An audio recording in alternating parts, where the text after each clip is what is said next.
you've got all 4 cameras Mm-hmm. and the audio, and then Just line them up. yeah, just line them. That's the reason I do the clap, Yeah. and then I just line them up, and then I can go through and go, okay, look at Jeff while he's saying this. Okay, cut that. Look at me. Right. So Okay, look at you go back and forth between your cameras and stuff like that. And yeah, yeah. yeah. I do all that. Just I go back and re-listen to our conversation and Mm-hmm. watch it, and then go to you, go to me, go to Wide, whatever. Yeah. Well, you do a good job. Well, thank you, Mm-hmm. thank you. Yeah. Well, And which reminds me, if you don't mind taking the conversation about Acts, putting it on a yeah, jump drive for me, yeah, and then I'll upload that to the Substack yeah, account. yeah. So, and then this one too. Yeah, I'll do anything we that. do, absolutely. Okay. It's yours as just as So, much as it is mine. yeah, I may as well fess up to what I say. So. Well, it's like I told you, Yeah. we're putting all this out there Yeah. publicly anyway. So Which I wanted to say, I was surprised to see some of the um, aggressive responses to what you've put out on sure, social media, right? sure, And I noticed that some you'll respond to, some you just completely ignore, and I don't know if that's because you know the person or whatever. But there was one recently that you put out, and you just asked the question about, do you think it's, and this may not be exactly the way you worded it, but do you think it's worthwhile for an atheist to study Scripture yeah, or study the Bible? And someone responded with, I'm not reading any ancient shit or yeah, something like that, right? right, And I thought to myself, that's an ignorant comment, yeah. right? Like, and so I responded with, That's too bad. yeah, I'm sorry. Like maybe, like at least consider maybe like Seneca or Marcus Aurelius. Yeah, If you don't want to read the Bible because you consider it a religious text and you don't want to read religious texts, fine. right. But to say I find no value in reading any ancient literature, Right. that's just ignorant. Yeah, and it's willfully Yeah. ignorant. Yeah. You're intentionally saying I'm I'm avoiding that stuff. yeah. So I don't know that guy. Mhm. I've seen other comments that he's left on other. Yeah, he's local. Oh, is he? Yeah, I I didn't, think because Brentwood Franklin or something like no, that. Lebanon. Okay. Yeah, because I will stalk you. Okay. If you make a comment on social media, Yeah. I think you're opening yourself up for a little stalking. Sure. Sure. That's just Yeah. my opinion. Okay. So, I glanced at that and I went, "Who is this guy? Like, yeah, is he some?" it just seemed angry and ignorant. Yeah. Yeah, I couldn't see where yeah, he was like part of a friend group right. or somebody that I Yeah. knew somewhere. Mm-mm. So yeah, Yeah. I sometimes I'll respond. Yeah. Sometimes I Yeah. won't. Sure. Like there was the one person that was like, "F you, you," Yeah. and I was like, Why? I get it, man. Yeah. Grown ups having a conversation is not for everybody. I saw that. Yeah, I thought that was a great comment. Yeah. But So. yeah, my whole thing is I think people should engage Mhm. specifically with things that they disagree with. Mhm. But everybody spends so much time in their echo chamber, Mhm. and for some reason, it doesn't just have to be religion. Yeah. It could be politics or climate change, or it could be anything. Mhm. And if I find out that somebody has a different opinion than me, I'm almost drawn to it. Mm. I'm almost like, "You think differently? That is awesome. Can we get coffee?" Let me hear about it. Yeah, I want to Right. know. Yeah. If I'm wrong, I want Yeah. to know. Yeah. And if I think you're thinking about it wrong, I kind of want the chance to tell you. Maybe, If we yeah. can both sit at the same table. Well, and like we were talking about earlier in the hallway, I have a tendency if we disagree, but however, your position that you are holding is one that I have held in the past and no longer espouse, Mhm. I'm less likely to engage with you, Okay. especially if your whole goal is to convince me why I was wrong to leave that position. Yeah. Right? Yeah. Now, if you want to engage me because you're curious to know how I ended up where I am, I'll have that conversation with you. Yeah. Right? Or if you're in a position that I've never even considered, that's one that I really want to hear about. Yeah. you know, or I'm starting to toy with the ideas, or I'm starting to just sort of dip my toe into that field of thinking. I'm really interested in learning about that. I'm curious what responses you would get if you just y said something to the effect of, "I was there at one point." Mhm. Yeah. Yeah, If you would, because I feel like that should yeah, make people curious. yeah. Like, "Oh, you once thought exactly like I do? So What changed your mind?" yeah, I think That it. kind of, I I know that we're going to talk about First Thessalonians, but I do want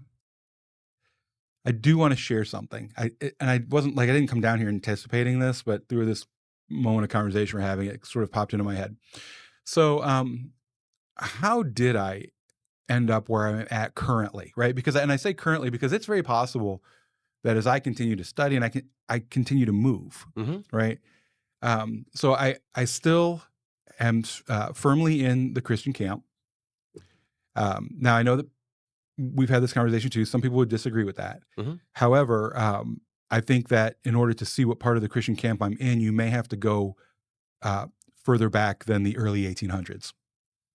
Okay, Fair enough. um, and because there's all these threads and all these traditions that we just sort of ignore or have completely lost sight of when we talk about Christianity in the United States, especially sort of in the South evangelical Christian community, Mhm. right? Um, okay, Well, that's because there's been right. all these various dogmas All of lumped these, on yeah, over the and we'll years. talk a little bit, I think, about that when we go into Thessalonians, because one of the passages in Thessalonians is a great example of sort of how this happens. Um, okay, so here's where I'm at. I grew up in a Christian home. Uh, began to question my own faith. It's not like I'm not trying to give a whole story here, right? Just Sure. real quick. Became a self-proclaimed agnostic, um, and lived that way well into my early adulthood, and then decided through a series of events to reconsider Christianity.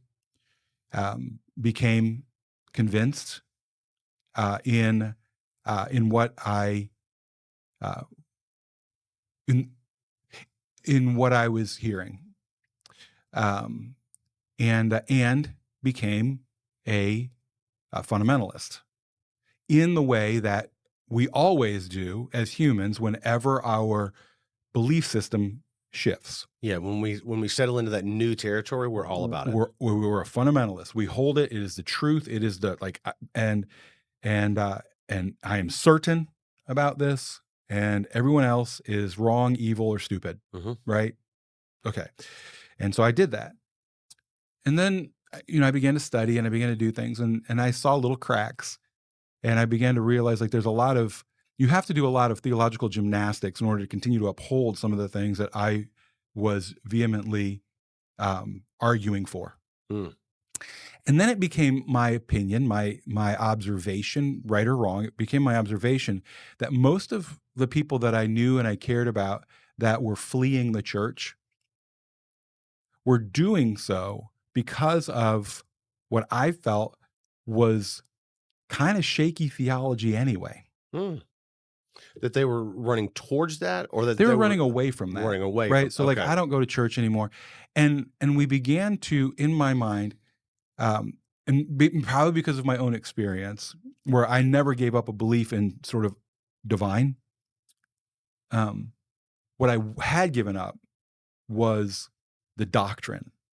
Like, I was like, this just it didn't. And so I saw that, and I started making these observations. And I thought, people, people believe in something. Most people do.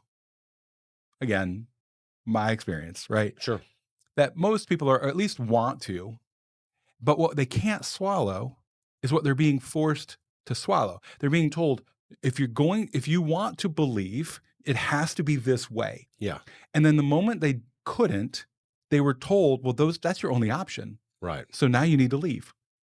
Right. And then the church's response was to get angry at the people that were leaving rather than saying, are, is there something wrong with what we're saying?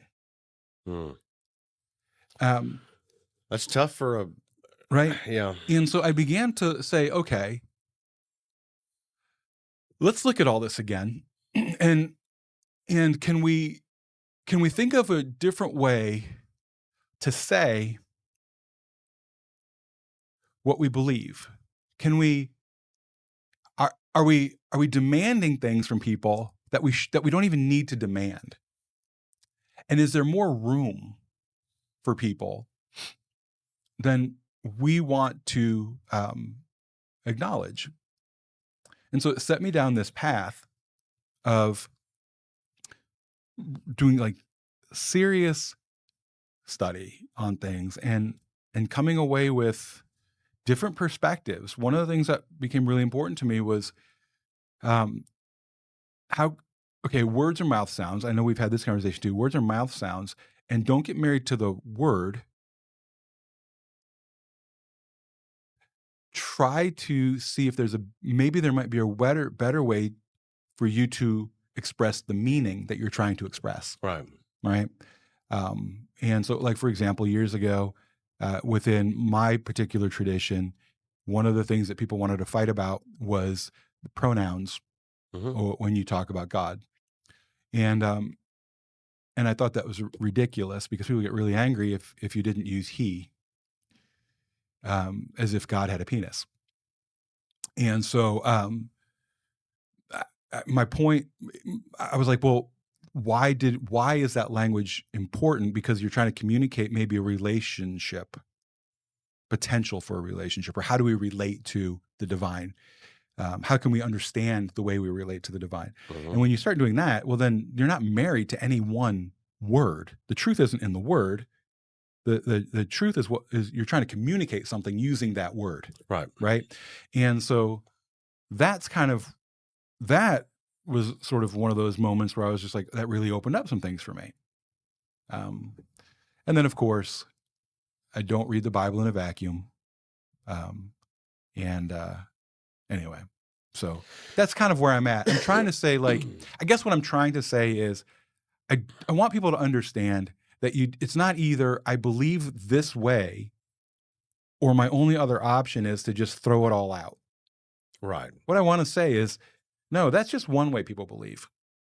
You can, like, and actually, that may be a very narrow way. There might be a whole bigger world out there for us to have a conversation about Right. than whether or not we agree on atonement theory, right? Right. Um, so Well, I can hear the naysayers already. They're that's going to fine. say things like, the truth isn't always easy to hear. Yeah, Um, they're going to say that the truth is just the truth, and that yeah, sure. people are trying to alter it. Yeah, yeah, You know, but yeah. Well, and here's the thing. Can I just? And I'm going to be a little snarky on this one. sure. That the truth is hard to hear. Let's hold that up as a mirror. And when you say that, are you willing to face the truth? Right. Well, Or are you saying that I have the truth? they're saying I have. Yes. I was challenging somebody on Yep. this just the other day Mhm. because we got into a conversation about univocality and interpretation and those kind of things. And I said, wait a minute, I think I understand what you're saying. What you're saying is there is only one voice, and I have the correct interpretation of that one voice. And they said, exactly. Yeah. Which you know what? Okay. I think that the rest of us need to be very thankful that God finally decided to reveal it to that small group of people. Yeah. Yeah. You People have know. been debating these things for a couple thousand years. Yeah. So But basically, but thankfully you have the correct. finally, English speakers in North America, God has finally given the full divine revelation, and the rest of us, Yeah. for centuries, Yeah. um, we've got nothing to say. Yeah. No. So basically, anything before 1800 is just ignore it, Right. right? As we've seen, people are perfectly willing to do. Yeah. So, well, I'm glad. Look, So you're going to get some good comments on this social media clip. oh, I'm sure. Yeah. I'm sure we'll have good personal discussions about it, even, Yeah. even off of social Yeah. media. Put my glasses on so I can see my Bible. So, well, for me, even though even though I'm not a believer, I still find a lot of value in speaking with people who are Yeah. believers, and and the reason I do it is because if I'm gonna have an opinion about something, I feel like I at least ought to be very knowledgeable about it. Mhm. If I was trying to, explain to somebody, evolution, and they said, "I don't believe that," and then I asked them a dozen questions about evolution, and they couldn't answer any of them, I would say, "Well, you You have no just clue you what you're just don't know. disagreeing with." Yeah. So that I'm not in that camp, I Mhm. said, "You know what? I need to get in there and study it," and, so I'll visit with pastors, apologists, anybody else that is, open for a conversation. Mhm. I don't bother my neighbors or friends or anything like that. If look, they're happy going about their day, Yep. fantastic. Yep. But when they hear Mhm. what you and I do, and they go, "Man, that's pretty interesting." I go, "You're interested in that too? Man, let's have a Yeah. conversation." I love it. Sure. So, I like engaging. So in part of doing that,